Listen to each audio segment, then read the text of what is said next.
evening. Welcome to ITV News Anglia. Here's a look at tonight's main stories. I'm tired of fighting every single day. Those words recorded by Abbi Smith just days before she took her own life. An inquest today said she'd been failed by the mental health trust that was supposed to look after her. So Abbi told the staff, I will take my life when I get out, and the decision was still taken to discharge her.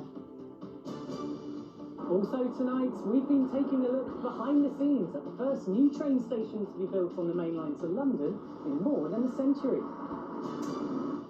After disappointment earlier this week, this man is back on track with a world title, while Fabio Wardley is hoping to avoid having his own title bid derailed. And from world champs to world famous, this Salvador Dali painting, snapped up for £150, has just sold for thousands.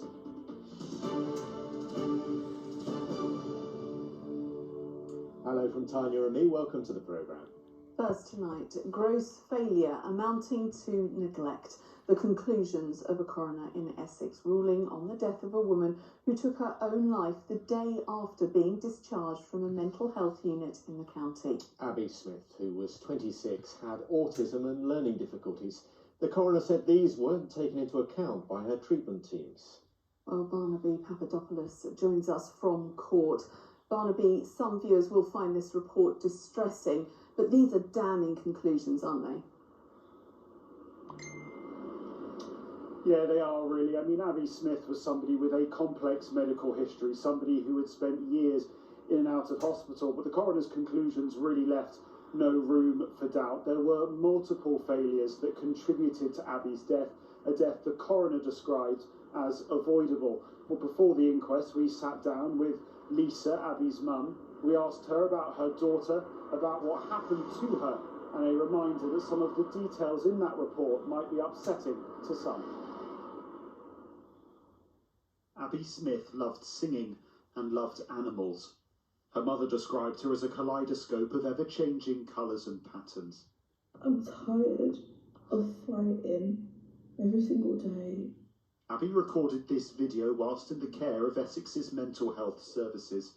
Just days later, she'd taken her own life. She was 26. There's things of her in every room, but there's always somebody missing at the dinner table. There's always somebody missing at the parties.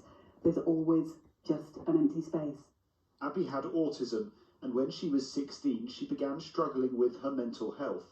She was admitted to the Linden Centre in Colchester, an inpatient unit for children with mental health difficulties. And I was told it was for a 2-week assessment period. 2 years later, Abbi was still there, had learned the most horrific self-harm techniques, had deteriorated beyond measure, and was transferred into a general adult psychiatric ward. Abbi spent the next 8 years in and out of hospital. In February 2022, she was admitted to Chelmsford's Linden Centre after experiencing a mental health crisis. Lisa claims that over the course of a 10-day stay, Abbi attempted to self-harm on 7 occasions. So Abbi told the staff, I will take my life when I get out, and the decision was still taken to discharge her. Lisa says she wasn't told about Abbi's discharge on the 14th of February. Her body was found in a park later the next day. Abbi needed help to engage with life. That help wasn't given, and ultimately led to those prolonged periods of, I'll refer to them as incarceration, and they didn't help her at all. It made her much worse. And then when she was discharged, it was with no support, very, very little support. Lisa blames Essex's mental health services for the death of her daughter. She's a core participant in the ongoing Lampard inquiry and believes her daughter's autism and learning difficulties weren't taken into account by the staff who treated her. There were some staff that didn't even realise Abbi was diagnosed with autism, as I found out at her inquest. Abbi struggled for many years. For the last 10 years of her life, she was an inpatient for 8 years because people wouldn't recognise her autistic needs and help her to enjoy a safe and sustained and successful discharge in the community. Last night I was crying and crying, couldn't stop. Not one member of staff came in to see if I was okay. Videos, photos and memories are all Lisa has left to remember her daughter by. But she also has a determination. to improve and to change a system she believes failed Abbigail, a system she believes failed many others too. So Barnaby, what more can you tell us about the coroner's conclusions today? Well, the coroner found multiple failings, but I think those can really be grouped into two main areas. The first area of failing related to Abbi's discharge from the Linden Centre. The coroner found that Abbi had attempted to self-harm multiple times whilst in the Linden Centre. Staff knew that she was self-harming, and Abbi told them that she would continue to self-harm if she was discharged. But nevertheless, that discharge went ahead, and the coroner found that a care plan wasn't put in place to properly look after Abbi when she was back in the community. The second main area of failing, I think, relates to Abbi's autism. She'd been diagnosed with autism as a child, but the coroner found that staff hadn't put reasonable adjustment in place to treat Abbi in relation to her autism. She described autism as a footnote to Abbi's care, when really it should have been front and centre to it. Earlier we spoke to the CEO of the charity Autism Action about this.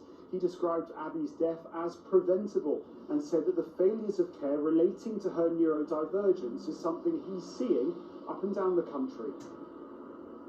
What we know is that lots of young people are not getting the support they need from the mental health system, that they are having their autism interpreted as psychiatric issues and are being over-medicated and not given support that actually takes into account the fact that they are autistic. Well, we put all of the allegations contained in our report to EPUT, the trust at the centre of this inquest. They did tell us that an autism specialist has now been appointed to their mental health team. And in a statement, EPUT's CEO, Paul Scott, said Abbigail did not receive the care she needed and deserved, and for that I would like to apologise, both personally and on behalf of the trust. My condolences remain with her family and all who loved her at this difficult time. Now, the coroner is considering ordering a prevention of future death report into Abbi's death, and Lisa Wolfe, her mum, is expected to give evidence to the Lampard inquiry into mental health deaths in Essex in a few months' time.